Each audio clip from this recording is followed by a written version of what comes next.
Under the skies of the ages, the planets that wheel in the skies of the modern era are reflected, always in a specific configuration, in the individual soul. It is through this configuration that the character's situation and the sense of his being are defined. Brock speaks of Esh and all at once compares him to Luther. Both belong to the rebel category. Brock analyzes it at length. Quote, Esh is a rebel like Luther, end of quote. We tend to look for a character's roots in his childhood. Esh's roots, his childhood remains unknown to us, are to be found in another century. Esh's past is Luther. To understand Passanau, that man in uniform, Brock had to place him in the midst of the long historical process during which the profane uniform took the place of the priest's habit. Immediately he did that, the whole celestial vault of the modern era lit up over this paltry officer. For Brock, a character is conceived not as a uniqueness, inimitable and transitory, a miraculous moment fated to disappear, but as a solid bridge erected above time, where Luther and Esh, the past and the present, come together.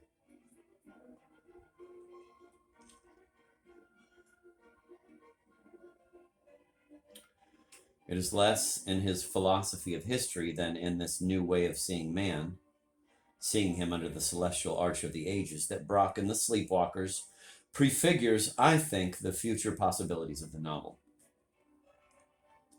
By Brock's light, I read Thomas Mann's Dr. Faustus, a novel that examines not only the life of a composer named Adrian Leverkühn, but several centuries of German music along with him. Adrian is not only a composer, he is the composer who brings the history of music to an end. His greatest work is called The Apocalypse. And he's not just the last composer, the author of the Apocalypse, he is also Faust. His gaze fixed on his country's diabolism, he wrote the novel toward the end of the Second World War. Thomas Mann ponders the contract that the mythical doctor, the incarnation of the German spirit, made with the devil. The whole history of his country suddenly looms up as the single adventure of a single character, a single Faust. By Brock's light, I read Carlos Fuentes' Terra Nostra, in which the whole great Hispanic adventure, European and American, is encompassed in a wonderful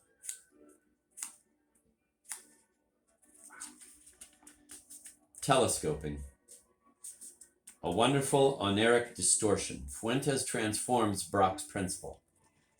Esh is like Luther into a still more radical principle. Esh is Luther.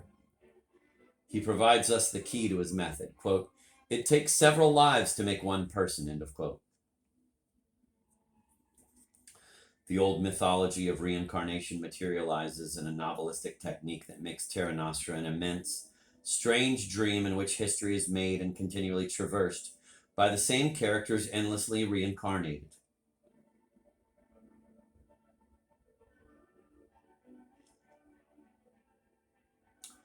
The same Ludovico who found a hitherto unknown continent in Mexico turns up several centuries later in Paris with the same Celestina who centuries earlier was the mistress of Philip II, and so on.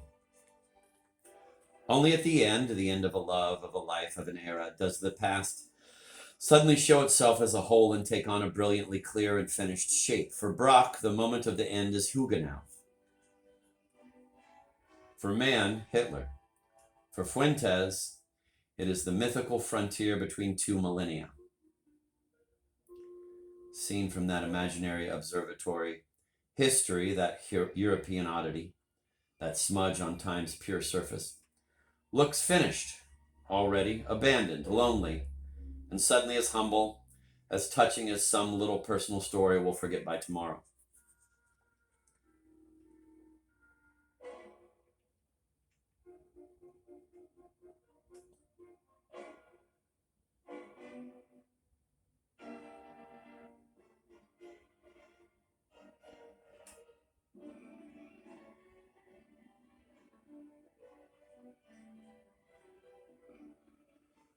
Indeed, if Luther is Esch, the history that leads from Luther to Esch is merely the biography of a single person, Martin Luther Esch, and all of history is merely the story of a few characters, of Faust, a Don Juan, a Don Quixote, a Rastignac, and Esch, who have traversed Europe centuries together.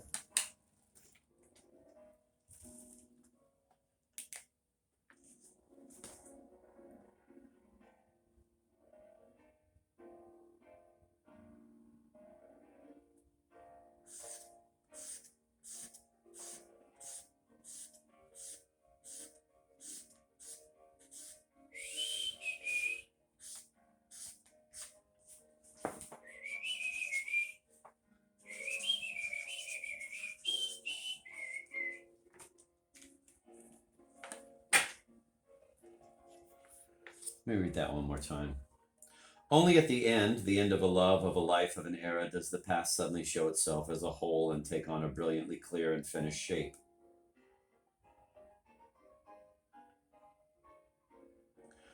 For Brock, the moment of the end is Huguenot. For Mann, Hitler. For Fuentes, it is the mythical frontier between two millennia.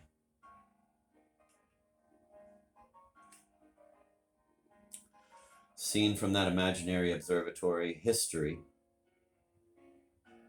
that European oddity, that smudge on time's pure surface, looks finished already, abandoned, lonely, and suddenly as humble, as touching as some little personal story we'll forget by tomorrow.